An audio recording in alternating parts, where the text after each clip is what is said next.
designed our weekly video segment to take you into the back shelves of your local video store, back where it says horror videos, and where kids are devouring some awful films that we call the video nasties. Are you freebasing? Inquiring minds want to know. I have to break free from this culture of mechanical reproductions and the thick incrustations dying on the surface. Fuck the prime time, bitch! Monmouth in the flesh. The pain, I can assure you, will be exquisite. As for our deaths, come with me and be immortal. We have such sights to show you. Gotta return some videotapes. Hello, horror hounds, and welcome to the It Slays podcast. I'm your humble host, Father Rowan. I'm the rat in the attic, Mike. I'm Colton. And it's Jill. And we are back, and we have a special guest we've brought with us. Willow is back on the show. Say hello, Willow. Hello, gang. Did you miss me? Yeah. Always. We did. Colton hasn't been here ever to miss you, so... No, that's not true. I mean, we went to a movie one time, and I think I said one or two words to Willow, so, you know. Yeah, we've had this ongoing inside joke that you've been ducking me. Yeah. That's why I said before the show, I was like, listen, I'm incredibly busy with work, but I definitely can't miss out on like a third Willow episode in a row. Yeah. So, it's not personal. He just hates women in general. Oh, you know, maybe we'll get into that with the Exorcist discussion, you know, how great the men are in it, you know. You're a big Father Karras guy, right? Hey. It's a good character. So, let's get into what we normally get into. What have we been consuming? What have we been watching? What have we been reading? What have we been listening to? I don't know. What have you been up to? Willow, you're the guest. Why don't you let the people know? I watched Slumber Party Massacre 1 and 2 with Mike last night and got drunk off my ass. Nice. So, that was pretty fun. I'm a big fan of the Slumber Party Massacre movies. I think Mike had plans to maybe do an episode on that with you guys in the future. Just know that I would give Slay to both of those. Other than that, I've been reading Killers of the Flower Moon in preparation for the new Martin Scorsese movie coming out in a couple weeks. I'm really excited for that.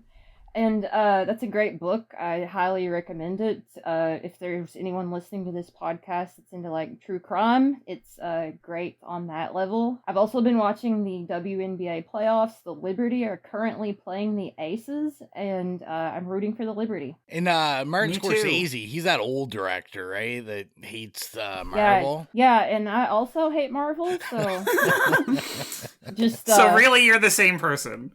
Yeah, we're the same person. I've got about a foot of height on him, and we're different genders, but same vibe, basically. Yeah. Well, let's bounce it to Mike. Well, of course, I had, Slumber Party Massacre marathon last night, which was phenomenal.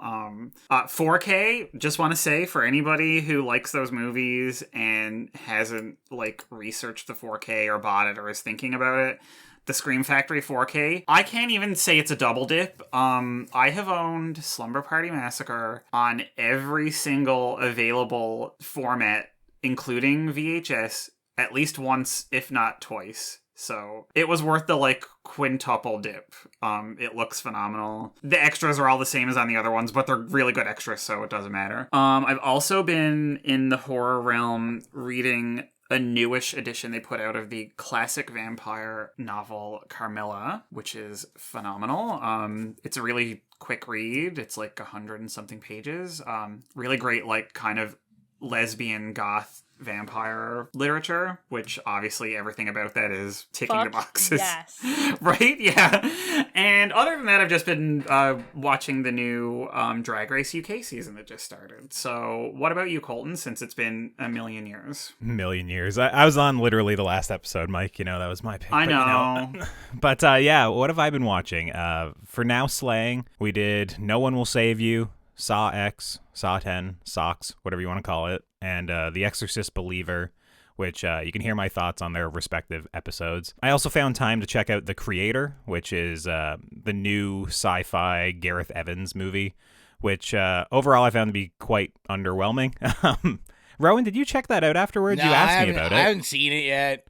Everyone I know Okay. that saw it was like, it's like pretty mid. So I wasn't in a rush to go see it, and it's been so busy that. Yeah, I think it has like impeccable visual design and some interesting ideas, like in our relation to AI and kind of like the stepping stones in between humans and artificial intelligence. But the movie's pacing is really bad. It's broken up into like a series of chapters, and every single time a title card comes up, it just feels like a new episode of like The Mandalorian or something. It just literally like restarts. Like it's just like it feels like a television show. And also it has like that lone wolf and cub narrative that I'm just a sucker for most of the time.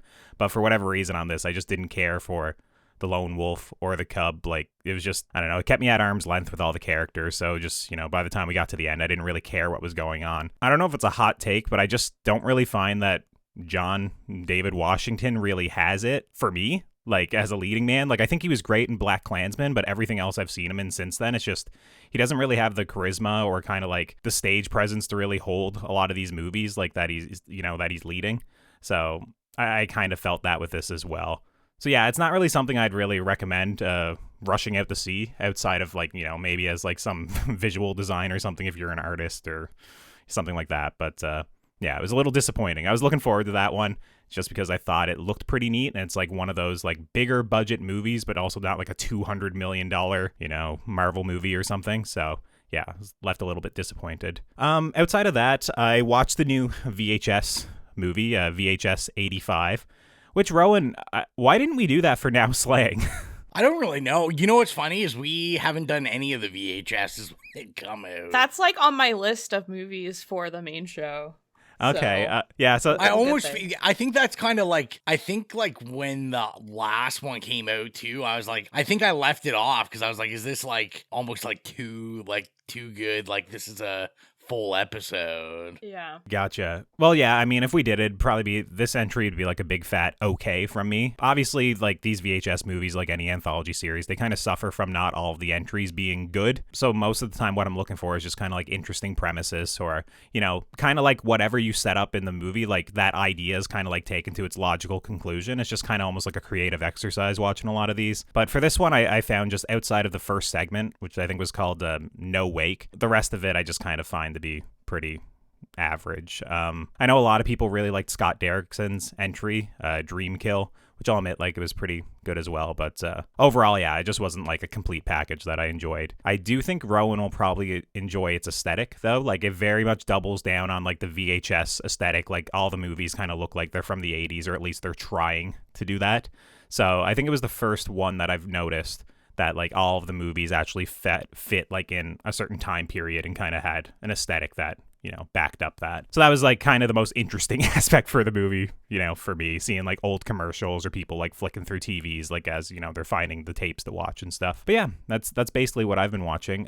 What about you, Jill? All right. The other day I went to see A Haunting in Venice in the theater. It was pretty decent. There's some good jump scares in there, a little murder mystery. However, Tina Fey's, it's not her best work. I'm not sure she really fits like a drama type film. And her transatlantic accent was so bad. So yeah. I just got back from seeing The Exorcist Believer today, and I watched Totally Killer last night, so we're going to do some Now Slayings on those, so you can check out those episodes to hear my thoughts. That's really it for watching things, besides my typical trash. But for books, I'm reading 3 books right now. I'm reading Tower of Dawn, which is the second last book in the Throne of Glass series. I'm like struggling my way through it. I'm reading Fourth Wing right now, and it's finally starting to pick up for me. Like the first 100 pages was terrible, but I'm starting to like it. And I'm also reading a book called Hooked, which is like a smutty Captain Hook story. Of course it is. How'd you make out with the smutty Hunchback of Notre Dame book that you were reading? So this is the same writer. She does this with she does like Aladdin. There's like 8 of them. Lion King, yeah, Wizard of Oz. So yeah, I let my friend borrow that one. Okay. I'm gonna read it eventually, but I want to do them in the order she wrote them. Of course, yeah. But so you can see her development as a writer. You know what? Actually, I'm enjoying it because they're short chapters and I have like a really short attention span, so you know. And I recently read a romance called Twisted Love. Wasn't great. And I also read a book called Satan's Affair, and I do recommend Satan's Affair. It's only like 140 pages long. It's got psychological horror and some filthy, filthy, filthy smut. Of course. But that's all I got. What about you, Rowan? You're like, when you're like an old lady, you're just, Harlequin can't wait for you to jump on to their book. No, I'm not. List. I can't, listen, no, I can't read like normal people smut. I gotta read like, oh yeah, I'm killing someone, and while I'm killing them, I'm getting off on their blood. Shit or like like that. yeah, Satan's. You know? Oh my god, do you have on your list that one Haunting Adeline? I already read those. Oh, okay. It's the same author who wrote Satan's Oh Affair. my god. They're Oh, okay. actually linked, the same characters in those books. But Okay. yeah, it's got like a really long trigger warning like at the beginning of the book, and that's typically the kind of shit I read. If it has a really long trigger warning, I'm like, okay, let's go. Not that like I condone, you know, like murdering someone and, you know, Yeah. sexualizing that. Obviously, I don't. But it's interesting to read. We'll find out when she's arrested. But Jesus Christ. Sidecast 8000 will just be Jill's horror smut book reviews. Nice. Yeah, so for me, I've kind of fulfilled my promise from last episode where I have been watching a horror movie every day. A lot of it for this half wasn't exactly how I planned, just because you know, I think I mentioned last episode that I was kind of doing a secret project with Patrick from Every Horror Movie on Netflix. They have an episode coming out. Obviously, I started my Halloween season off exactly how I promised I would. I watched Christine, my 4K of Christine, which is always amazing. You know, that is I think it's like one of the most underrated John Carpenter's, and also I think in like his top like Agreed. 3 or 2 movies, I really enjoy that. And then kind of, you know, some might argue, I thought kind of in the horror realm, I got to watch the Wes Anderson shorts on Netflix, which is essentially just Wes Anderson doing his version of horror. Oh, really? I've been meaning to watch those. They're good? Yeah, I enjoyed them. I think the first one, like The Wonderful Story of Henry Sugar, probably doesn't fit in with the rest of them. Okay. But the rest of them are like just really like anxiety driven, and they kind of like have like some sort of horrific catch to them, but they're, you know, made like kind of like cute, like Wes Anderson does and stylized. But yeah, I think my favorite one out of it was The Swan, which definitely was, it was pretty like bleak, like just about bullying and stuff, and it just never gets better. So I thought they were pretty good though for shorts. Like, you're not really dedicating much time. I think the longest one is like 40 minutes, but most of them are like 20 minutes. So, you know, a good little quick watch. I'm only, like 2 years behind. I finally saw Nightmare Alley. Oh, nice. Because I'd never seen it, and I really enjoyed it. Yeah, just everyone in it was really good. I just like the vibe. I'm all about the carnival vibe, the like 50s carnival vibe. Rowan, you should watch the original one then. Like, it kind of tipped off a lot of, like, you know, film noir and horror made afterwards. It's a really influential movie. Yeah, and see, I didn't know that there was an older one, and then when I saw it, I was reading about it, and I saw so I do plan on going back and like watching the original one now. Yeah, for me, Nightmare Alley is like, I really like the carnival section of the movie, and then it goes into a completely different direction, and then kind of comes back for me again at the end. Like, the ending is excellent of that movie, which I see that you quoted in your Letterboxd review. So yeah, very good. One movie that definitely probably should have won an Oscar.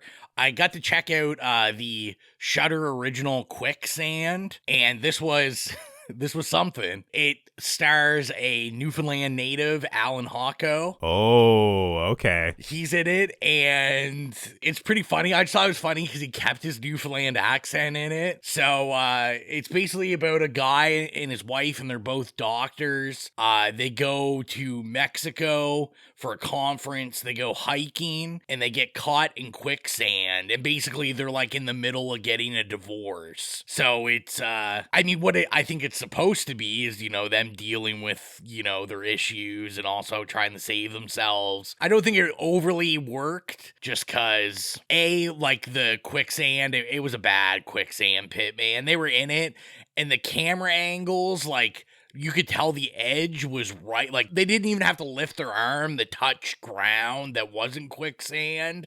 But they're like, oh my God, I can't escape. And it's like, yeah, you could just pull yourself like up from that root right beside your hand. So was Hako stuck in the quicksand as well? Yes, he was. Oh, dude, I gotta watch this. Yeah, it's you know, it sounds awful. It's one of those things that like you watch you know, in the middle of the night on Shudder, and it was fine. Like, I didn't regret watching it, but it definitely wasn't great. And then I did a couple rewatches with Exilia, just stuff that she hadn't seen, and since we were in the Halloween spirit, so I rewatched Influencer, which is another Shudder exclusive that I actually really enjoyed. And I enjoyed it the second time. It's kind of a cool take. It's about like social media, like kind of like makeup, self-help gurus, and just, you know, like horrifying twists of like traveling abroad and being an influencer. And it's kind of like a whodunit. Well, I shouldn't say it's a whodunit, but for the characters in it, it's a whodunit mystery. And I can't think of her name, but the lead killer in the movie, like, she's really good. She's super interesting in it. I really enjoyed it. And if you're into like EDM music, it's got like some pretty sweet bangers in it. Like, the music's really good in it. And then I rewatched Terrifier, even though I had literally just seen it not too long ago. Yeah, that was like, what, a month ago? But basically, Exilia wanted to watch it because when I was reviewing it, she had seen like, I don't know, like 20 minutes of it, and she was like, oh, I really want to watch this. So she was like, hey, can we put this on and so I can see it all?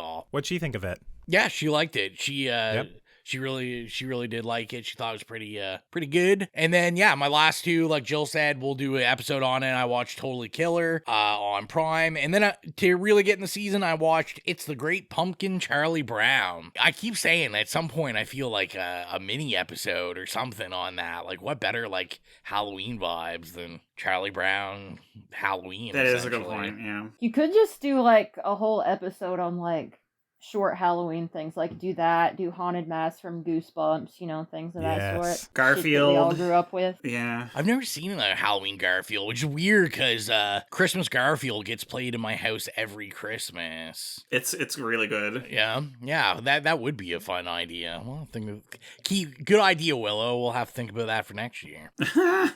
But let's get into the film for this episode, which I think we made a joke last episode that we're staying in the same year of 1973 because The Wicker Man also came out in the same year. And that is the original Exorcist. And I was like, who do I throw this over? Why they picked it? And it's me, apparently. So I guess I'm throwing it to myself. And I mean, I guess I picked this for somewhat like sleazy reasons, marketing reasons. I knew the new Exorcist was coming out. We had never done it, which kind of surprised me. So I was like, how have we not talked about this yet in 4 years? This is like, you know, one of the daddies of horror, like, so I think this is actually a mother of horror. Yeah. I think that is probably, but an appropriate time because it's, I believe, the 50th anniversary this year, correct? I believe so, yes. Yep. So, you know, what better time to talk about it than the Halloween season? So let's get into the trailer, and then we'll be back with the synopsis and first experiences. It's strange. The deceased was killed and then pushed from your daughter's window. But nobody was in the room except your daughter. Nothing could stop it. The one hope, the only hope. The Exorcist. Rated R. The Exorcist was directed by William Friedkin and written by William Peter Blatty, and the story is as follows. As a series of strange events befall her small town, ordinary 12-year-old Regan McNeil begins to exhibit a troubling new personality. As Regan's condition continues to deteriorate, her mother exhausts any and all options from science to superstition in a desperate bid to save her daughter, and ultimately turns to her last hope, Father Damien Karras, a troubled priest struggling with his own faith, who hopes to find a rational explanation for Regan's condition before resorting to that of an exorcism. So first experiences, is it our first time watching this because we just got into horror yesterday? Or are we seasoned Exorcist fans? Have we tried exorcists on our family? Like, do we do exorcisms as a side hustle? Let's start with you, Willow. This is obviously not my first experience with this movie. I've seen it a million times, but my history with this movie is a little bit fascinating because I'm from a deeply religious family. We weren't Catholic, but Southern Baptist. And when I was growing up, there was only one movie that I was told I was never allowed to watch, and it was The Exorcist. My parents were 5 or 6 years old when the original movie came out, so they were aware of its cultural presence when it happened. And because they were religious, they were terrified of this movie actually, like, bringing about, like, some sort of evil, sinful thing inside of our household. I went to a Christian school growing up, and this movie kind of had a reputation of, like, gaining a mythology around it among people in elementary school, because I had other students like myself who were told that they were only not allowed to watch one movie, and it was this one. And a curious thing kind of happened about this movie where, like, kids my age were, like, making up stories about it, being like, oh yeah, I've seen The Exorcist, this happens in it. And the things that they said were in the movie weren't actually in the movie, that these kids' imaginations went wild and they created something far more blasphemous than what The Exorcist actually is. They spoke of scenes of, like, burning crosses and priests' heads exploding and characters crying blood. And so when I came to The Exorcist for the first time when I was around 12 or 13, I was expecting that, but that's not really what The Exorcist is. What The Exorcist is a rather straightforward, realistic, as can be, procedural look at an exorcism in, like, the gritty 1970s style that was popular at the time. And the movie is actually, like, very pro-Christian, if anything. I think that this movie actually has kind of a background in, like, a firm belief in, like, good over evil and God winning out in the end. I think the movie is a little complex in places that pushes that idea away, and I'll get into that later. But The Exorcist kind of cast a huge shadow over my childhood as, like, this notorious movie, and it's been a favorite ever since I watched it when I was 12 or 13, but it's kind of been a movie that's haunted me my entire life. It's one of the first movies I can ever remember adults around me talking about in a negative sense, and that's kind of always colored my relationship with the film as this controversial object. Kind of interesting, because then maybe for this generation, adults will talk negatively about the Exorcist believer around them, so I don't know about that, but I'm not sure if enough people are even gonna see it. Well, yeah, that's true. How about you, Colton? Your first experiences with it? Yeah, I think this is interesting. For, like, the first time on a show, I have someone else who has, like, a Christian upbringing. So similar to Willow, The Exorcist was always one of those movies where, when I was growing up, I lived in a household that very much believed that, like, demonic possession was, you know, possible, and was obviously something you had to be very careful about. And my church is also, like, very evangelical, so talking about demonic possession or, you know, speaking in tongues and all that stuff was pretty commonplace when I was growing up. So The Exorcist was something my mom watched when she was young, and she said it was the scariest movie she had ever seen. And similar to Willow, it was like, don't watch this movie. So of course, when I was like 13 or 14, on Halloween night, of course, a group of us all got together and sat down and watched The Exorcist for the first time. And at the time, I was too busy, you know, with my high school girlfriend to pay too much attention to the movie. Yeah, I'll send a picture in the chat of what I looked like at the time as well, which is pretty fun. Working on his own exorcist smut. Oh, wow. Wow. But It was something like it was a big group of us watching it, and it was kind of like one of those communal experiences when you're watching the movie where it's like everyone doesn't want to be scared by the movie, so people were kind of like laughing and talking and, you know, all that sort of thing.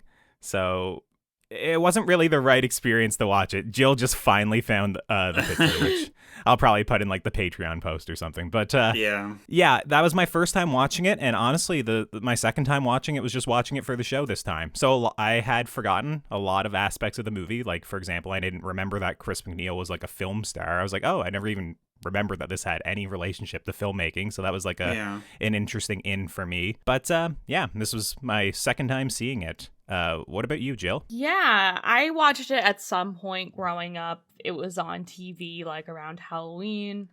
And I think kind of similar to you guys, like I was raised in, you know, like an Anglican Christian family, but I myself like was not religious. And so I heard, you know, how crazy and how amazing The Exorcist was. And I was like this edgelord kid, like super atheist, and I was like, well, if hell isn't real, then if God isn't real, then hell isn't real and Satan's not real, so like none of this stuff can actually happen, you know, one of those assholes. And that's why like I think The Exorcist for me growing up was like kind of a letdown, because I was like, this doesn't make any sense. But from seeing it from Colton's and Willow's like backgrounds with it, I think that's really interesting to kind of compare it to. But yeah, just on TV. What about you, Rowan? Yeah, I don't really know the first time I saw this. I probably would have been young. I'm sure Rhonda Fraser made sure I watched this. I've said before, like, my mother is totally against religion, so non-religious household. But I've also discussed that it's kind of weird because I kind of really enjoy, like, possession movies that, like, heavily involve, like, Christianity and religion and stuff. Even though I have no connection with it, I you know, it's kind of a yin-yang. I think you gotta have it in order for it to work. But I have seen this so many times, I can't think. I've seen this in lots of different formats. A couple years ago, me and Exilia got to see this at our local drive-in. They played it for Halloween, and we went and checked it out. I own this on VHS. I've owned this on DVD. You know, for the review, I watched this in the gorgeous brand new 4K they put out. I've watched this tons of times. How about you, Mike? This was one of the, like, slate of, you know, probably around 12 or 13 slumber party movies rented, like, but classics like Psycho and Texas Chainsaw and stuff. So, I don't know. I just saw it at some point around then, and just, it's been one of those movies that ever since, it's like, I don't watch it all the time, but when somebody's like, I want to, like, get into some, like, legacy horror, this is always one of the ones I tried out. So I've watched it, like, I don't know, 15 or 20 times over the years, I'm sure. You know, it's just always been like a staple every couple of years. It's not something I watch, like, super regularly, but, you know, we tried it out and we thoroughly enjoy it and celebrate it when we can. Yeah, it's just always been in the, like, background, like, movie background of my life. Honestly, so that's it. I like, and the funny thing is, it's just like, to me, it was just another horror movie. Our family was not religious at all. Like, literally, my parents didn't watch any movies. We were not religious, so, like, this was literally just, like, a non-event, other than that I loved movies and wanted to watch all the classics, so... Yeah, was it built up at all at the time, Micah, as even being, like, let's say, like, the scariest movie of all time, or, you know, stuff like that? Because I can remember, even, like, if just from, like, an a-religious aspect, it's just... I remember just everyone saying, like, this is the scariest movie ever made for, like, years, like, you know? Oh, for sure. I feel like I saw it, like, on TV, like, people talking about it, and, you know, just when you have your... Like, especially when you're youngsters, and it's like, ooh, like, my older sister showed me, you know, The Exorcist or whatever, and it was like, oh my god, like, you're so, you know what I mean, like that sort of thing. It sort of had a bit of word of mouth and definitely a bit of, like, marketing. And I feel like, you know, the versions that you could rent, like, when you go to the movie store at the time, all had, like, the scariest movie ever, like all over them. So yeah, it was definitely touted up, but not in, like, a religious way. It was just a, like, you know, very much a marketing ploy. So yeah, I think it was kind of considered like the scariest movie of all time up until around like 2002 or 3 when like Scary Movie 2 came out and kind of parodied it, and then everyone was just kind of like, oh, this is actually not scary anymore because they took the air out of all of its images. 100%. Yeah, I actually remember like probably around that time. I was in middle school, I think, before 2002, but I remember there was even like flash games and stuff that you'd play, like let's say a maze, for example. This is the one I remember, and I don't know if any of you guys remember this, but there was like a maze where you'd drag the cursor through it, and as you get further in the maze, like the gap would get smaller and smaller, and your cursor would as well, so you'd have to lean in really close to the screen to try and get through like the last little bit of the maze, and then it'd be just like Reagan's face would like pop up like with like an audio cue, and I remember that used to frighten the shit out of me as well. I was like in grade 3 or something. That was so scary. I remember that. Yeah. I think this was pretty much considered the scariest movie ever until 1990 at the release of Troll 2. So I'm pretty sure that dethroned it. No. You're thinking about when people would call this like the greatest horror movie of all time. Then when Troll 2 came out, it dethroned it. All right. Well, I think it's time. Let's get into the crucifix and green puke of it all. We know where we're gonna start. Our favorite scene and or favorite kill. Willow, we'll start with you. I think it's so hard to point out like a single favorite scene for me for this movie, because I think that its greatness is like in accumulated images. Like there are definitely sections that people single out culturally, like the masturbation scene with the crucifix, the exorcism itself. A lot of people even like say that like the scariest stuff in this movie is just the realistic medical aspects of it when she's going through tests and everything. But I don't know if I have a favorite scene, and I know that that's like such a cop-out, but I think in a movie like this one, that's so well directed and so well made that it's difficult for me to separate any one scene from the rest. But I'll say the masturbation with the crucifix just for the hell of it, because that's something that was controversial then, and I don't think you could get away with it in a movie even now. Like, it's so singular and of its time, especially in a mainstream movie that was kind of the first big blockbuster. Like, this movie kind of, like, knocked the fucking walls down for, like, how movies were released. Like, this, like, people have this idea of, like, Jaws and Star Wars being, like, the first blockbusters, but it's actually The Exorcist. Like, this is the first movie that kind of had that kind of pull for audiences where, like, they were lined up across the streets, and it kind of completely changed the way that movies were distributed. And, that makes that scene even more bizarre in a movie that was as popular as this, because, like, it's a 12-year-old girl masturbating with a crucifix. And these were times when people were also more religious than they are now. So, like, it's really gnarly. I love the scene. It's, it's great. I mean, really, like Willow said, it's so hard to really, like, single anything out. But at the same time, it's easy to, because there's so many scenes that, like, kind of have seeped into, like, pop cultural, like, legend. But for me, I was thinking about it today, and it's more of a cluster of scenes, and it's, of course, and this would be no surprise to anyone who's ever met me or especially watched this movie with me, but it's the medical scenes, because that, to me, that's like the most terrifying element of this movie. But like when they do the first medical like test scene, and then it's followed up immediately by the first real moment where you see the possession happening, and it's not just like, oh, something's wrong with her. Like, it's actually like they're starting to physically manifest. And then it's immediately followed up by bring her back for another test, and it's just a really short scene at the end with the like machine kind of whirring around her. But like that whole like little 5-minute block to me is like the most standout, terrifying. Like, I still have nightmares mostly about her being strapped into that machine. So that's my answer. What about you, Ro? Yeah, so mine, I'm pulling a Jill now. I'm kind of cheating. I kind of had two. One is just a shot, and then one's an actual scene. I really love the shot where, like, the priests first enter the bedroom, and it's from behind them, and you're, like, kind of looking in, them seeing, like, Regan for the first time on the bed, and it's just, like, it's a really gorgeous, like, shot, and I just really like that. But for me, you know, it's her, like, levitating during the exorcism. Like, I just love that scene.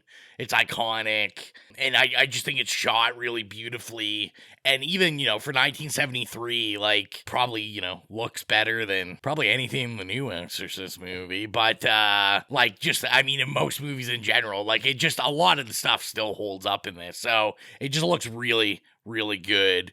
What about you, Colton? Yeah, so I was actually going to say what Mike said as well. I thought, like, the angiogram scene is pretty gnarly with, like, the blood spurting out of her neck and whatnot, and that's even from me, who there was a point in my life where I wanted to, like, work in medicine, right, and be like a surgeon or something, right? So it was just like the fact that I was watching that yesterday, I was like, this is pretty gnarly. Like, this, like, I'd be surprised, like, if this didn't, like, turn a lot of people's stomachs at the time. And I mean, still, it was, like, making me even squirm a little bit. And it's mostly from Linda Blair's performance as well, being just, like, so uncomfortable and, like, confused by it all pretty much. And, you know, her just being a little girl. But I guess what I'll wind up choosing now is, I do really like Father Karras's dream sequence where he sees his mother in the streets of New York City.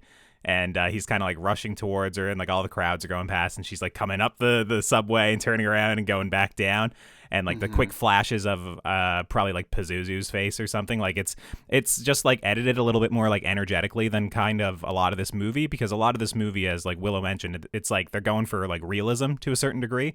Like it feels almost at times where it's like trying not to be super cinematic at times. They'd rather present things matter-of-factly. So when we're operating in that like world of surrealism for that one section of the movie, it does kind of stand out a little bit more to me. And also the DP of the film actually opted for a lot of natural lighting in order to evoke that kind of realistic effect, and like the scene that you're talking about is definitely more abstract. Yeah, it just, when I was watching it was just something that kind of stood out to me. And also like the fact, like, obviously, having, like, a troubled priest who's, like, an alcoholic and all this thing is, like, you know, it's par for the course in any of these movies nowadays. But when I was watching this, I was like, okay, he's not only, like, someone who's struggling with his faith, he's not only, like, struggling with, you know, drinking a little bit, but it's also, like, the fact that he just, like, failed as a son, and there's, like, this grief hanging over him as well. I did just like it seeing manifested in that dream sequence. Like, it was, I don't know. It was just something that it felt different from the rest of the movie, and, you know, maybe it's just that dream-like,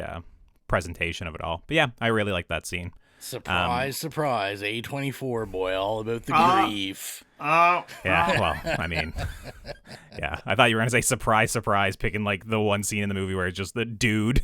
You know, it's just but well, we'll discuss that with the exorcism scene as well, I'm sure. But Jill, what's your favorite scene or kill in the movie? All right, I gotta agree with Rowan for the levitation scene. Yeah. Because if I'm going to watch a demonic possession, an exorcist movie, I want to see mainly what the demon can get away with, what they're going to do. So all of those shots, like, you know, the puking and the bed shaking and all of that, the head twisting, all of those are like really iconic scenes that you just like remember when you think of The Exorcist. But I think, like Rowan said, the levitation was just really done well, and it looks good. I think you were looking to that for inspiration for your next project, which is going to be writing a demonic possession erotic novel. I'll let you know how that goes. Let Jesus. You're like, fuck see you, what literally. see what the demon can get away with. It's like, the big spiky. Anyway. Yikes. I was going to say, this would probably be a good time, because I am curious about everyone's, like, watching of this for this review. Like, did you guys watch the theatrical, the director's cut? So, I actually watched the director's cut, and this is my first time ever watching the director's cut, because I've seen the theatrical so many times that I was like, hey, let's switch it up. So I was just like curious, do you guys know what you watched? Yeah, I watched theatrical. I actually like put in our group chat, and then I did a little quick Googling, and most people were like, if you don't really remember it or have like a good familiarity with the movie, just watch the theatrical, because that's what a lot of people were praising for, you know, 30 years or whatever, right? at the time. So that's what I watched. I do think the first time I watched it, though, it was the director's cut, because for whatever reason, and maybe it's just, you know, kind of the mythology around the movie again. Like, I remember, like, the crawling down the stairs scene, which is only in the director's cut, right? So, yeah, I watched theatrical this time. And I also watched it with a friend who, she's just really starting to, like, dip her toe into horror movies. So, yeah, we sat down and watched this yesterday. And, yeah, that's what I watched. Theatrical. What about anybody else? I watched the director's cut, and I'm actually writing about The Exorcist right now, so I also watched the theatrical cut a couple months ago. Nice. There are some subtle differences between the two. The theatrical cut has a different pacing. It's more direct, it's more visceral, it's more straightforward. The director's cut has a lot more space for ding, ding, ding, grief and trauma and shit. So Colton, maybe give that one a look.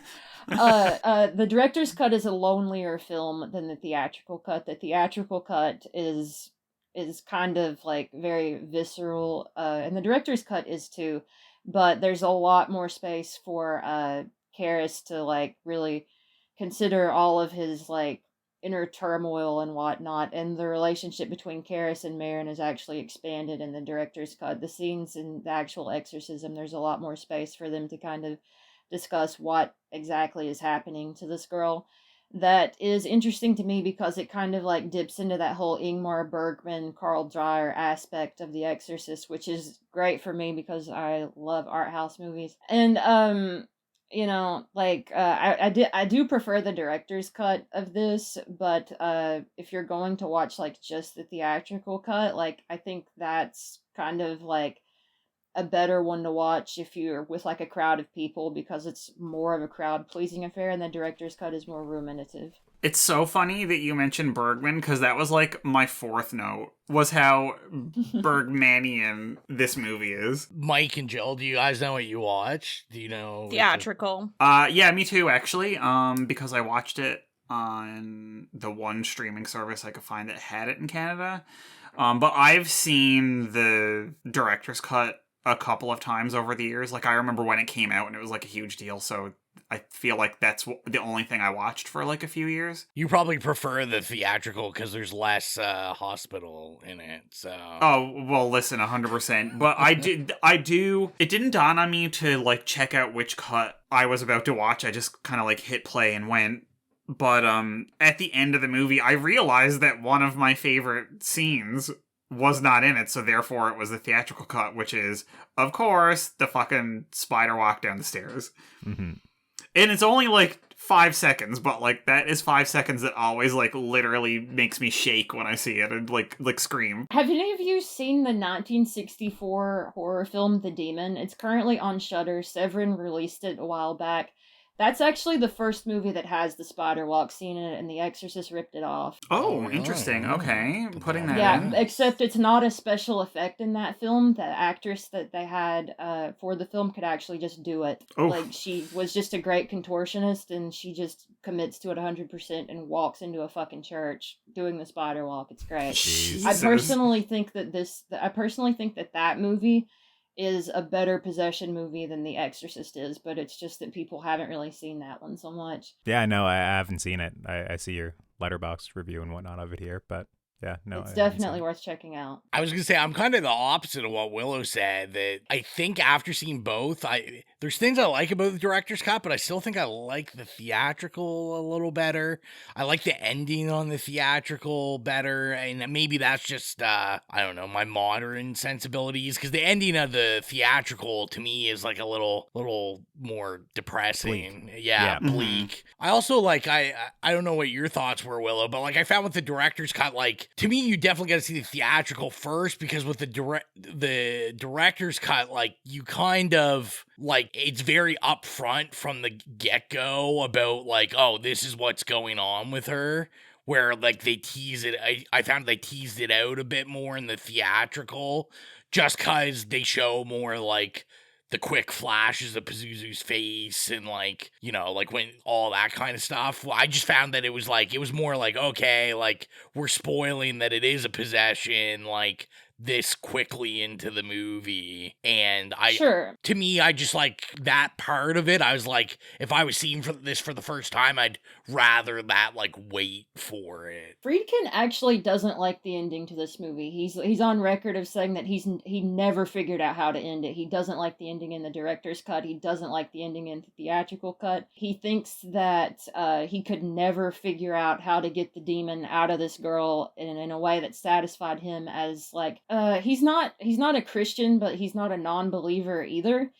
But he never felt comfortable with the ending of this movie. And with this film, he's always been a little bit at war with how like religious it needs to be, and he's never quite figured out how to thread the needle on what he wanted to say about it.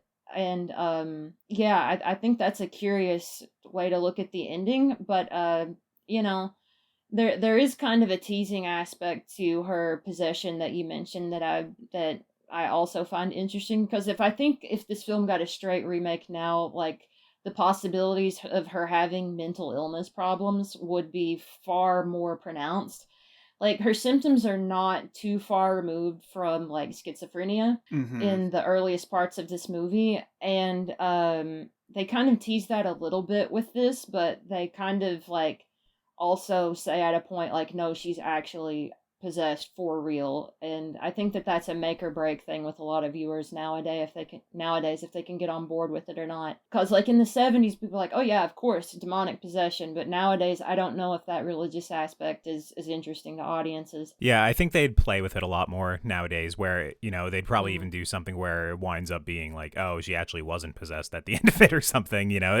I feel like it'd be a little bit more cynical in the presentation. This one I actually found really interesting, that I think it's like Karis mentions when Chris comes to him, where it's literally like, no, like, hell no, we're not going to do an Exorcist. Like, this isn't the 1600s or whatever, right? Like, obviously there's a better, more rational explanation for this. It's probably mental illness. Like, he's the one that felt like a little bit more interrogative of it. Like, obviously we see for the first hour of the film, they are like doing the legwork of going through the different testing and, you know, having different people visit her and trying to figure out a reason for it. But it's funny that like the priest is the one who's very much like, no, it's definitely not, it's not a possession. There's a more rational explanation for this. I kind of want to jump off what Willow was mentioning, just in terms of the ending of the movie, specifically with like Friedkin not knowing how to get the demon like out of, Regan, where I kind of felt that at the moment. Like I didn't feel that the scene had like enough almost like weight, or like, it was kind of like anticlimactic in a way of how it played out, I found. Like, it just kind of happens and then it's done. Like, obviously you understand like him kind of, get his anger like taking hold of him. There was set up earlier in the movie that he looks more like a boxer than a priest, and that sort of thing. So like it was set up there, but it was weird. I didn't find that it had like a lot of like weight to him, like, grabbing Regan, pummeling her, and then like literally saying like, like, take me instead, essentially, right? It was just like, in a more modern movie, I feel like it would wind up maybe almost cheesily so. Like, it'd probably have more music in that moment. It'd probably be a little bit more dramatic. They'd pause for dramatic effect and stuff. And this just feels very much like it happens, he's out the window, like, instantly. Like, and when I was watching it, I was like, oh, like, is that actually it? Like, that's just like the ending. I understand there's a couple more scenes after that, but like the ending of the possession, it's a very like quick beat. It is the type of thing where it's like, if you got up to like go get a drink and you came back, like you could just miss literally the resolution there. It's a very quick moment. There are a couple of really great images in the last scene and sequences that I'm quite fond of, but I don't think that there's I think that a movie like this falls into a trap. Like, I love this movie, but I don't think that there's any satisfying way to answer the question of whether or not God or the devil exists. And artists have been grappling with that for centuries. I do think that he does find a very captivating, beautiful moment at the end of Karis and the priest that he has a close relationship with, giving him the last rites at the end of the movie. And he does so by only lifting his fingers to acknowledge that he's present enough to take on the last rites. And some queer viewers have read that their relationship is actually one of queer subtext. Like the book It Came From the Closet, there's a very good essay in that about Karis and this other priest potentially being queer-coded, which I think kind of deepens that relationship a bit more, but you kind of have to stretch, I think, in order to read it that way. But I really like that, and I also really like Reagan when she's not possessed any longer, like just grasping at the wall and crying, and then like her mom like having that kind of real human effect of like coming back to her. But I think the actual question of like getting to the point of like, did they actually accomplish the exorcism successfully is, I don't know, like, I don't think that they've ever, like, I don't think that it was ever successfully answered here or in any other possession movie that followed. It's an impossible question. And I think that all the best things about this movie are in the lead up to that scene, and then the ending can't help but be a little bit flat. What do we feel about the actual exorcism itself? Like how, because it is probably like, I didn't time it, but it feels like probably like a 10-minute sequence of this movie where it is just very much like, it felt very matter of fact to me. Like it's just the two guys, they enter the room, they're reading, you know, the passages. It's kind of hitting the beats for a lot of like, obviously all these demonic possession movies stole it from this movie, but it is something like we've now seen probably literally dozens of times throughout cinema. How did we feel like of the actual exorcism itself? Was it something like that worked completely for you guys? Like obviously there's key moments, you know, like her levitating and stuff, but like overall, did it feel like this really big climatic moment of the movie to you? Like did it work 100%, or was it just something that it kind of happened and you're like, okay, it existed? I mean, I felt like I kind of like that it wasn't a huge production, I guess. I mean, you know, as much as, you know, her levitating and all that kind of stuff isn't a production, but like, yeah, I feel like it was a production, to be clear. It was just almost like the way, once again, I think it's that like documentary feel, like trying to make it more realistic. Like there's no score like really throughout that scene. Like a lot of it, it's just very matter of fact. I like the matter of factness because I felt that it fit with like the procedural feel of the rest of the movie, where I was just like, especially with like when they were first starting it and like Father Marin and stuff, like I liked how Marin just kind of like gets to it. It's like, this is another, you know, I could just kind of feel him being like, this is another fucking part of my job, just like coming in here and exercising a demon, where I enjoyed that, where it's just kind of like, okay, like this is what he does. And then, you know, so it was kind of whatever to him. Now with Karis, obviously, he had a lot of like other issues going on, and you know the demon was like toying with him. Yeah, he was acting like a little bitch. So like, not that.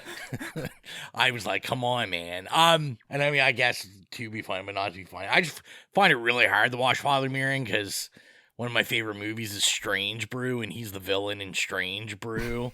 So it's just really. Rowan, I love that that's your point of reference for Max von Sydow. Yeah. He's been in like The Seventh Seal, like a million movies with Ingmar Bergman. He was in Minority Report, and your reference is Strange Brew. Bob and Doug McKenzie. Listen, it's all right. I was gonna say I wondered if Mike noticed the doctor that's in all the medical scenes is also the main doctor in Cruising. Just holding down 70s doctor I roles. Did not but I did think about Cruising several times during this movie, just because I was one of the nurses in this movie actually was like ended up becoming a serial killer of gay men. Oh wow. Wow. You mean in real life? Yeah, and Friedkin actually visited him in prison before making Cruising in order to like get the mindset of that film. Like Friedkin is fucking hardcore. Like, you know, there's a reason that like gay people like protested that movie in the 80s. Like it wasn't just because it was like quote unquote bad representation or whatever. I was gonna say, I could see Mike thinking about Father Karras just giving hard Cruising vibes anyway. I mean, honestly, yes, yeah. Yeah.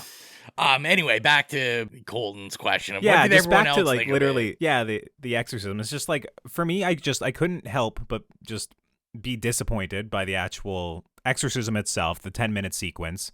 And I'm not even talking about just like the technicals, because obviously they do a lot of stuff with the room, like the room cracking, a lot of like the blinds and, you know, papers getting scurried around. Like, obviously there is a big production to it. It was just, for whatever reason, to me, it felt like there was a way to make it hit a little bit harder. That's all. When I was watching it, it was just like, for me, like, not having any score or not taking some of these beats to make it a little bit more dramatic. Like, once again, these are cinematic, like, storytelling devices, and once again, I think he was very much not trying to do that. It was just like, for me and my sensibilities when I was watching it, I was just like, I felt like this could have hit a little bit harder, especially where we've been building up to this, like, literally for the past, you know, hour and 40 minutes probably at that point. Can also, I ask you a question, though? Yeah. Like, yeah. Do you think it didn't hit because of that, or do you think it's just because every single movie after this has ripped this off and it felt like you had seen this before? Yeah, and that's also, like, I'll admit that that's probably also part of it, right? We've seen literally this exorcism scene dozens of times. For me, when I was growing up, once again, these demonic possession movies were the horror movies that I found that always be the scariest, because there was an element of truth to them, especially, you know, with my upbringing and whatnot. So, like, yeah, that probably is a factor in it as well. But it was just something that I very much, like, I had, like, weird hangups with just, he doesn't, for portions of the movie, like, there is the score incorporated into the movie. Like, obviously it's very minimal, but he chooses moments at which to use it. And I think, like, the traditional Exorcist score is probably a little bit too mystical and almost, like, magical to a certain degree to have in that scene. But there was just, like, I don't know, for me, like, I can't really quite put my finger on it 100%, but there was just an aspect missing a little bit to that scene for me, I guess. And then also, I was disappointed that Ellen Burstyn wasn't involved in the, like, kind of like the climax at all, or like not around, because I think for the first half of the movie, she's literally like the heart and soul of the movie. In every scene, yeah. And she kind of just falls by the wayside in probably the third act as well. So I think that was like another little, like, issue. I don't know why she would be there and how she could factor in 100%, but it was something that I was like, I felt like I was missing her as well. I think disconnecting her from the scene actually improves the film, though, because I think that part of what makes her arc so captivating is that there's something wrong with her daughter and she can't fix it. So I think that, like, separating her from this scene even further, like, just emboldens that upon her character even further. Like, you know, like, her whole arc is based on her, like, disbelief being confronted with this inexplicable problem that her daughter has. So she goes to all these doctors and everything, and they can't fix it. And so she's always, like, separate from her daughter in the second and third act, when in the first act, she's shown as being, like, really close, like, they sleep together, like, her daughter is all she has after the divorce. I actually think it's better that she's not in the third act. I think I'd have to go back and watch, but, like, in my head, I feel like she was present for, like, the other points at which, like, when doctors were, let's say, like, during that angioplasty, whatever it's called, that scene, like, she was literally as close as she could be. Like, she was on the other side of the glass watching it, no matter how horrific it was. She wasn't, like, sat in the waiting room. Or, like, I think when the doctors and stuff came over to her house, she was in the room when this fucked up stuff was happening. So it's just, maybe it is like she's just so beaten down by this point in the movie that it is like such desperation she has to reach to, like, a higher power of, like, she just, you know, she can't comprehend it, or she can't be involved.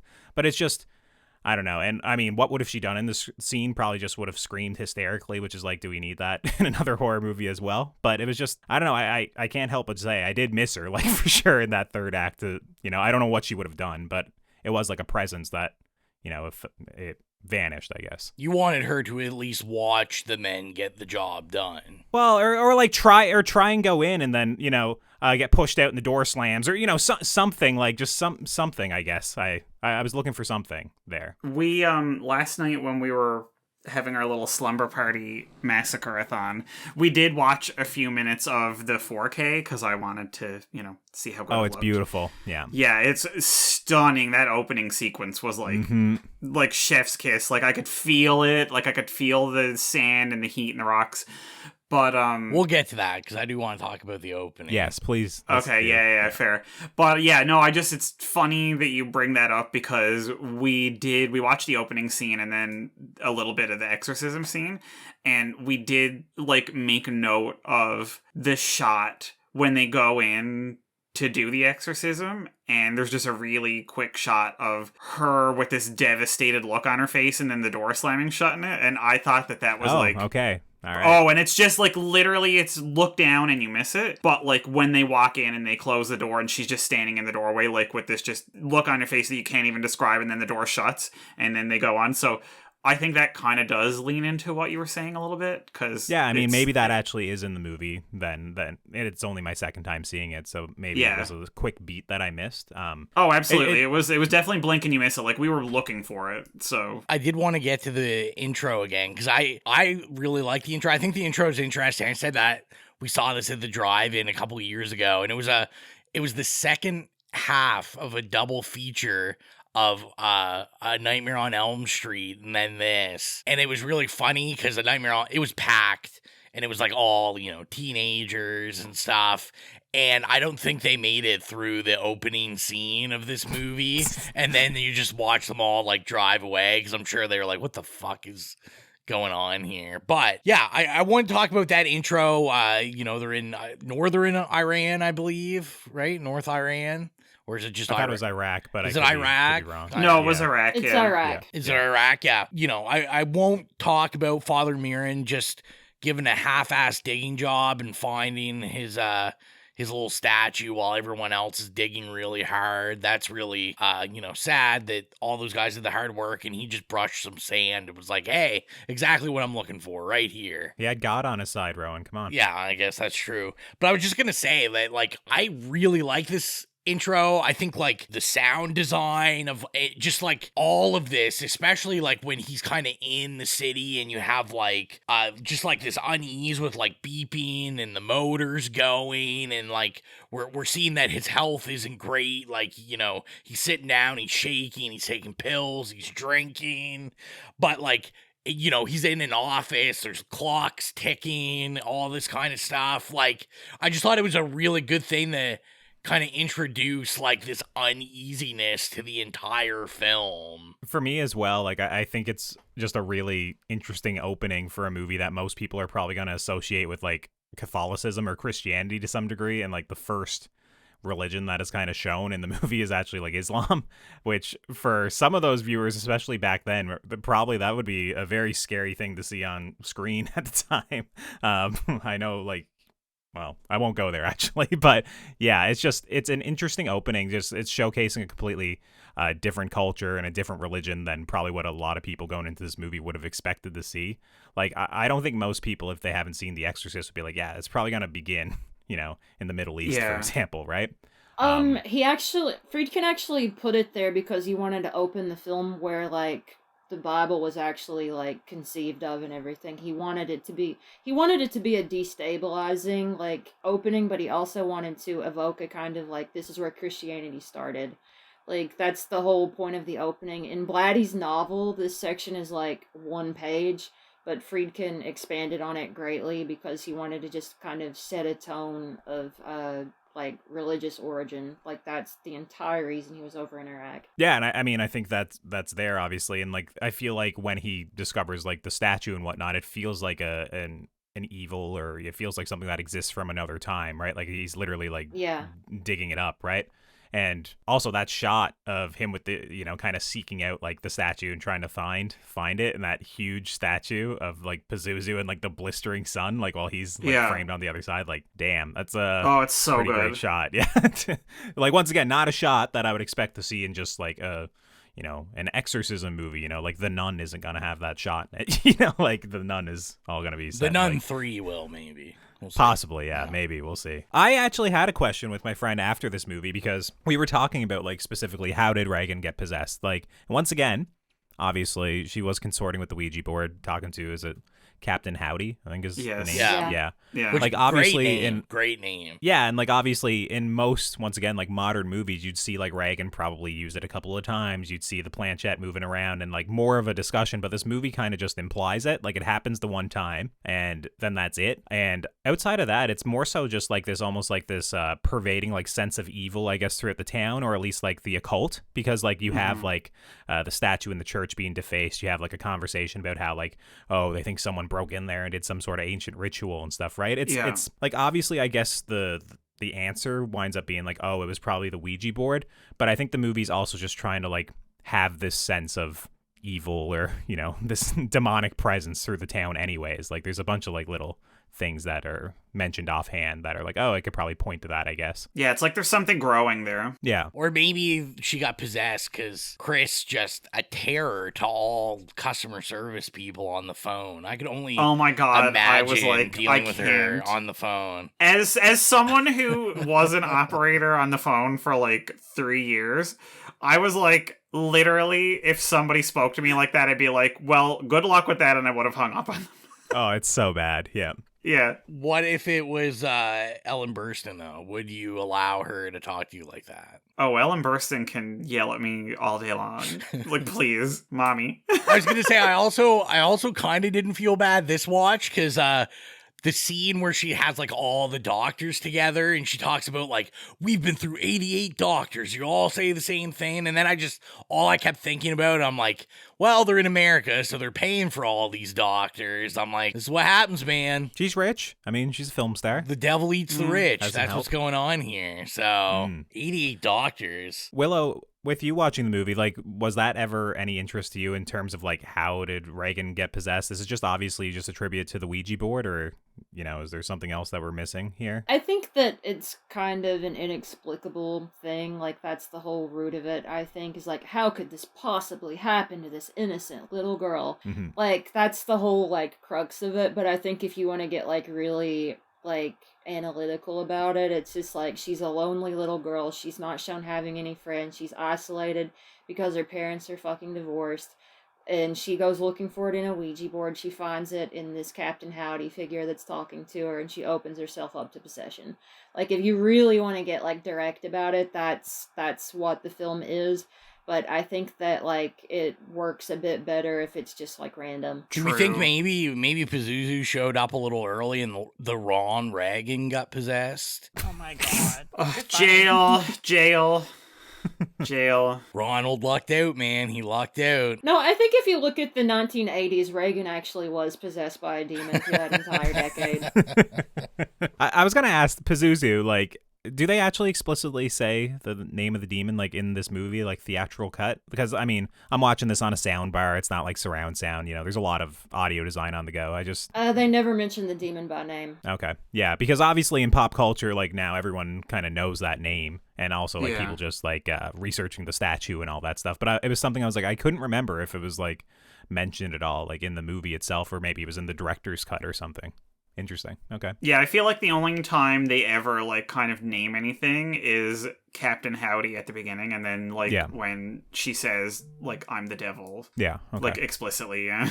And, like, the Captain Howdy thing is kind of interesting. If you do want to kind of, like, say, like, oh, this movie's actually about mental illness or whatever, like, hearing voices in your head and creating like a persona around it is, like, fairly common. I agree with that. I was gonna say, as someone that works with people with schizophrenia and all that kind of stuff, that's why this hits so hard, because I'm just kind of like, listen, I hear half this stuff every night I'm at work, so this is just like my everyday. Are you gonna start bringing, like, holy water to work, you know, testing out some of that? Or yeah, it's not gonna work, trust me.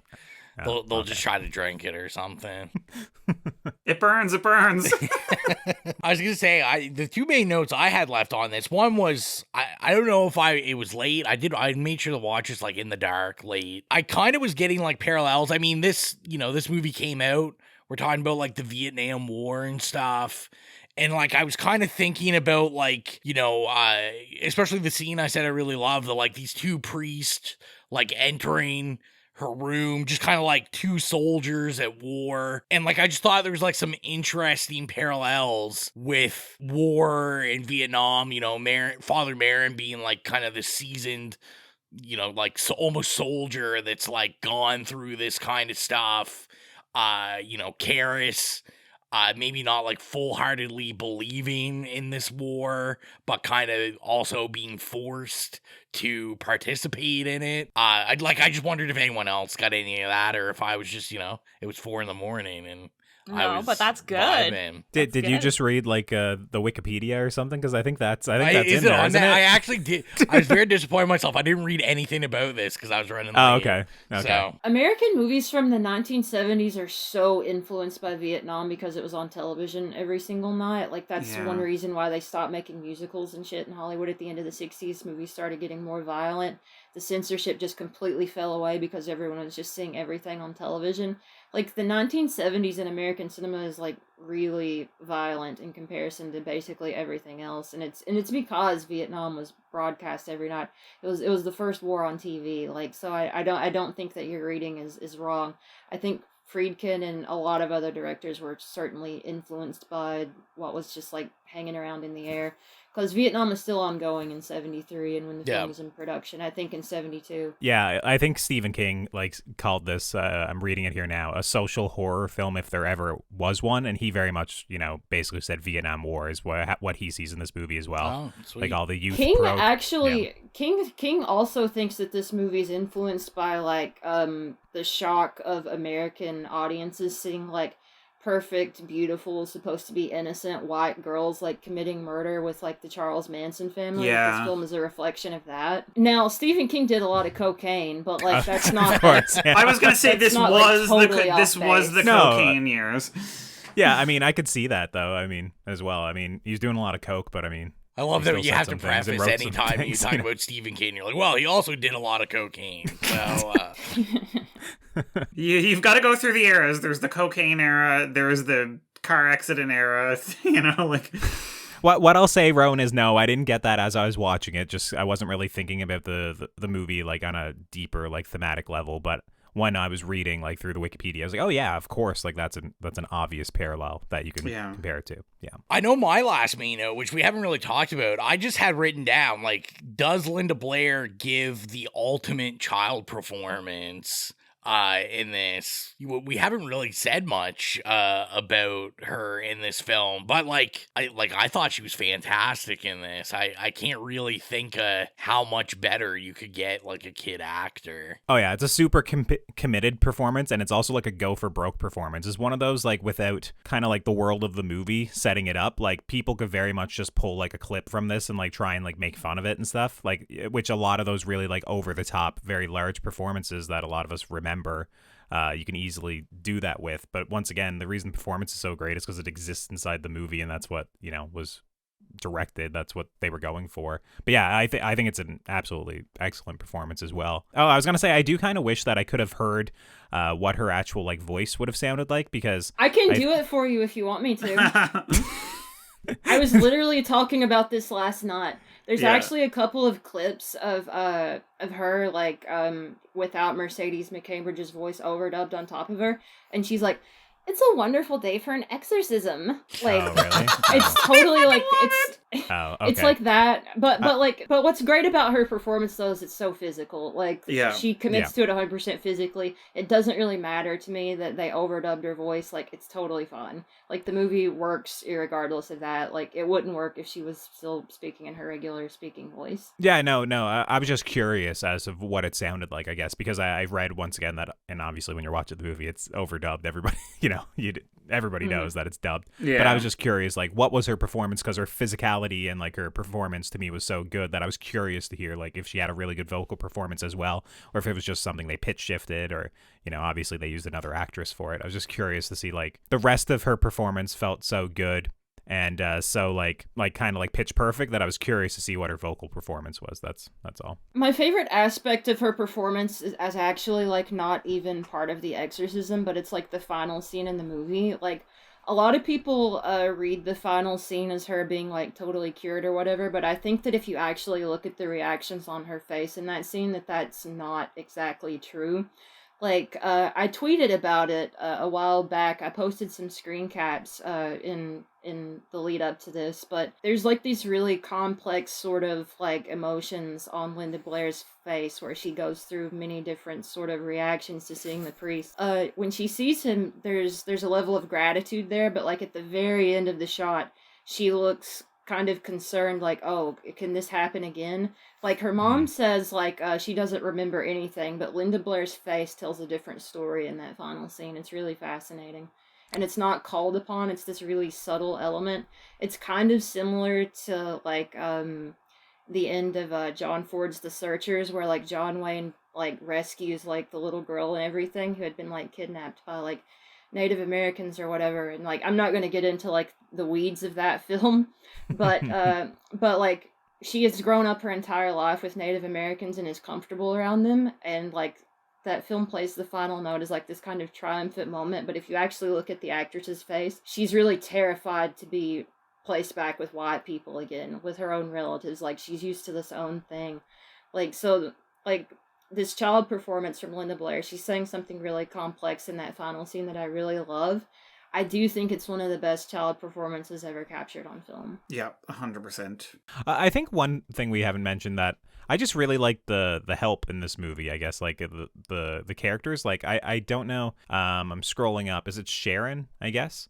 I thought she was really good. I was just like, I would have quit this job long ago. Like, I would not be around. And she just had like a warm presence in the movie that I liked. Like, I liked when she was on screen. I was like, yeah, she was great. In the novel, that character and Reagan actually have like a really like great relationship with one another that's like not in the film at all. Interesting, yeah. Do you think the novel, like, obviously you've read it, Willow, is the novel like a great novel as well, or is it just like an okay movie or okay novel that turned out to be a great movie? It's that situation. It's a page turner. Like, it was a bestseller. Like, it's super easy to read. It's captivating. Mm-hmm. It's like it's not gonna light your world on fire. Like, gotcha. At like a prose level or whatever. Like, it's fine. My grandmother told me that the book was better than the movie. When she found out I was going to see the new one, she was like, I remember that movie, the book's better than the movie.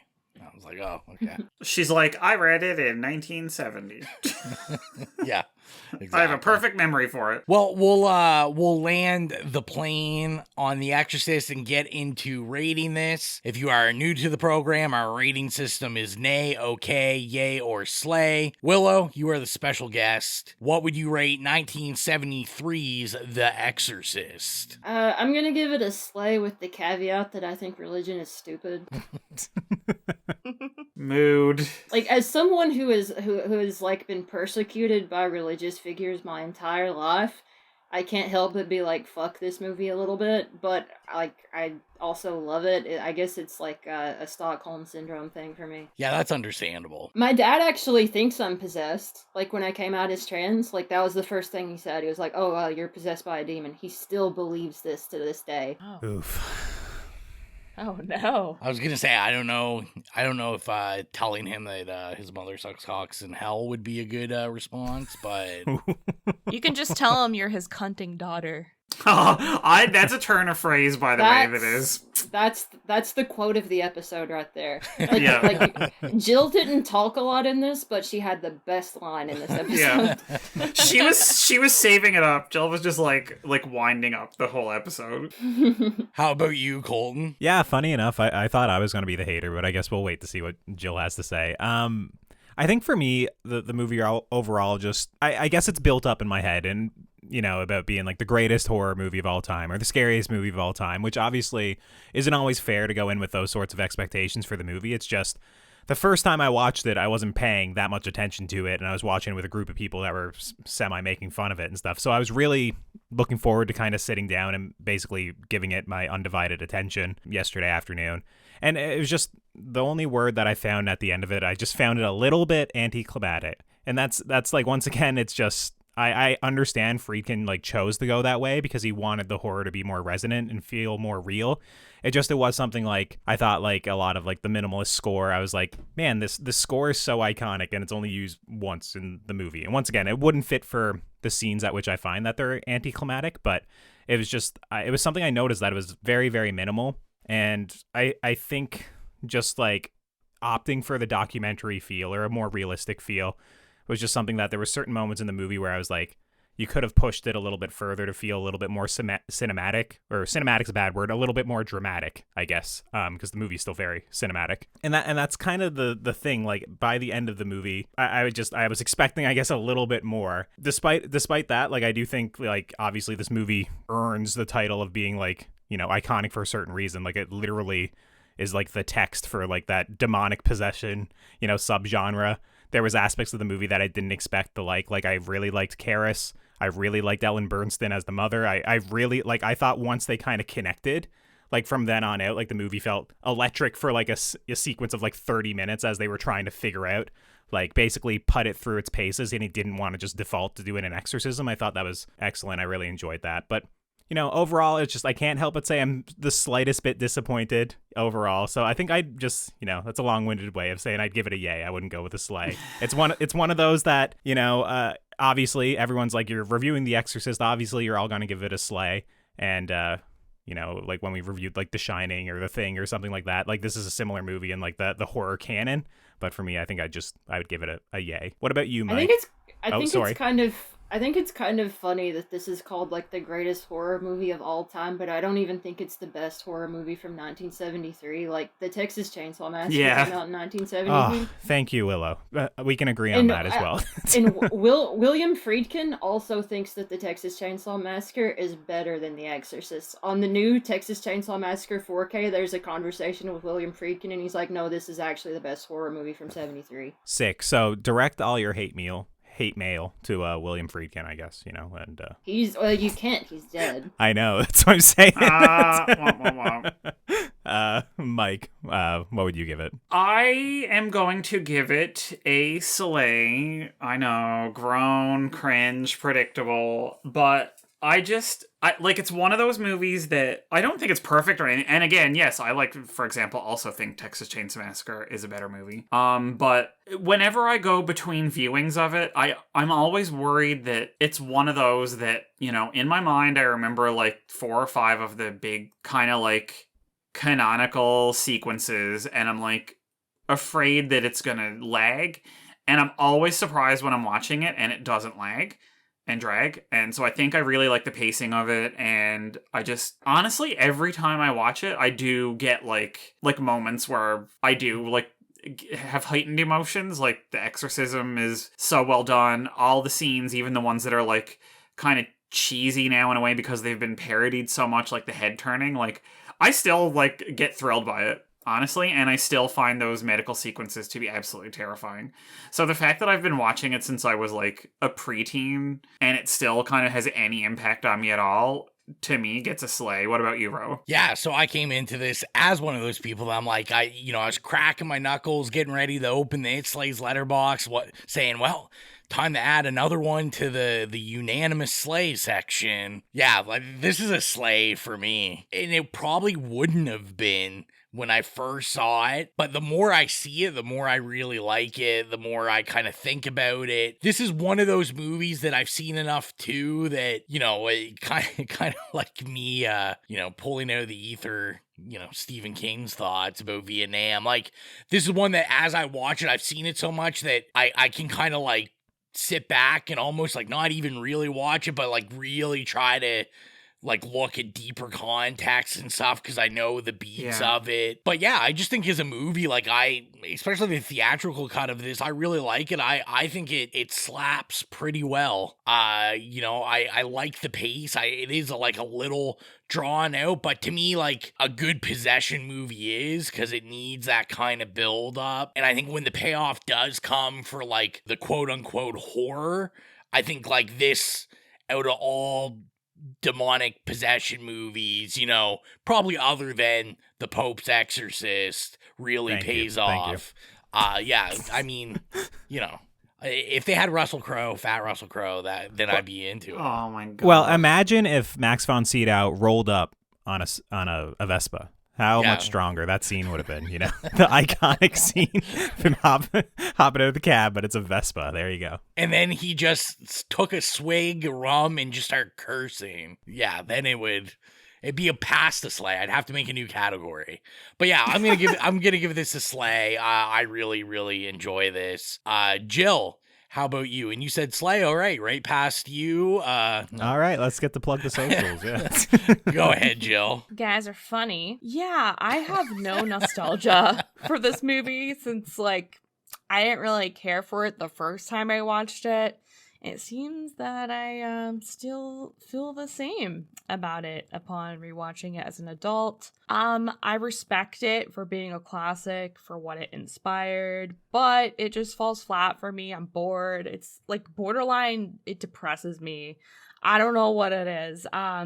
So yeah, I most likely won't be rewatching it anytime soon. I just don't like possession in religious movies that much, so I give it an okay. Okay. Don't come for me. All right. Well, you're going to be sad to hear that this year we're not watching Halloween, but The Exorcist again, just the first time. It is the second one. I have never seen it. I assume it's very bad. I think there's like a cult following maybe around it, or maybe that's the third one. Like, is it at all worth watching? The second and third one are both worth watching because, like, the third one is insane. I think that, Jill, you would actually like the third one better.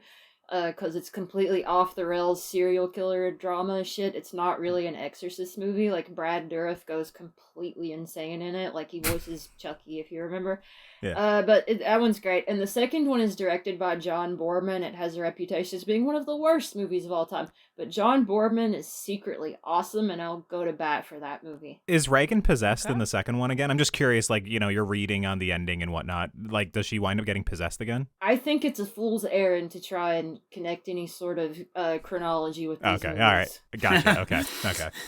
So we told you what we thought of The Exorcist, and we asked what you thought, and we did have some answers. So I will start on Facebook. We had Daryl write us, and he said, Slay, of course. It's one of the greatest horror films of all time, no question. Referring to both the original release and the extended director's cut, the version you've never seen, with the latter being a more than worthwhile enhancement. So a fan of the director's cut also, you know, to each their own. Someone cut of Willow's cloth, I guess. I just respect directors. We don't. That's it. Yeah, just period. Yeah. Then on Instagram, we had author Brad Dunn write in, and as always, gave us an emoji review and just sent us a picture of a goat. So obviously that is a goat film. Greatest all time. I think he was double actually meaning. It's a double meaning, isn't it? Because like goats are like synonymous with Satanism. Yes. Maybe Brad's just trying to get us to all convert to Satanism. So may we all live deliciously. That's right. Oof. Hell yes. Then we had Jessica write in and said, doesn't everyone like The Exorcist? If there's any bad reviews, I will be disappointed. No! No, Jill. I can't believe it. You're joking. And then we had Holly P. write and said, a classic, awesome, and one I haven't watched for a long time, so I must for your episode. And then lastly, we someone followed our rules. They didn't leave a voicemail that doesn't exist anymore, and they sent us an email. Some people on the podcast might know who it is. Carvey, Horrorhound Carvey, with a answer to The Exorcist.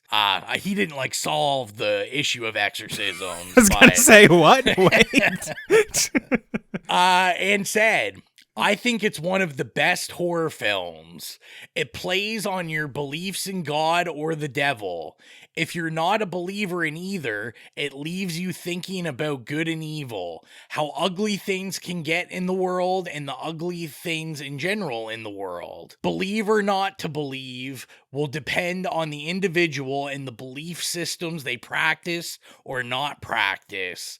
Personally, I like to be armed with what I believe in. Oh, wow. He took he actually is like, that's my stepdad. So it's interesting that he kind of went like the old Catholic schoolboy approach, because obviously he was raised Catholic. So yeah, I guess this one hits a little bit different for him. Yeah, which I would imagine. And in terms of believing and arming yourself with what you believe, you should probably tune into the now slang on The Exorcist Believer, because I think that movie very much is trying to say that as well. But we'll get into that on that show. Jill doesn't have to worry about it because she doesn't believe in this film or anything. And she doesn't believe in appearing on the now slang for The Exorcist Believer anymore.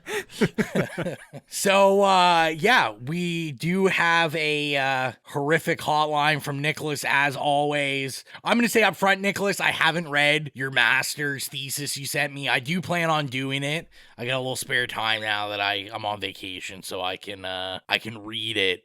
And I do plan on reading it, but it was hectic, man, so I didn't get it read for this episode. But Let's hear what he's got to say. So I think I mentioned it at least twice before in horrific hotline voice messages that I really like The Exorcist, so it shouldn't come as a surprise that this movie is a definite slay for me. I love it.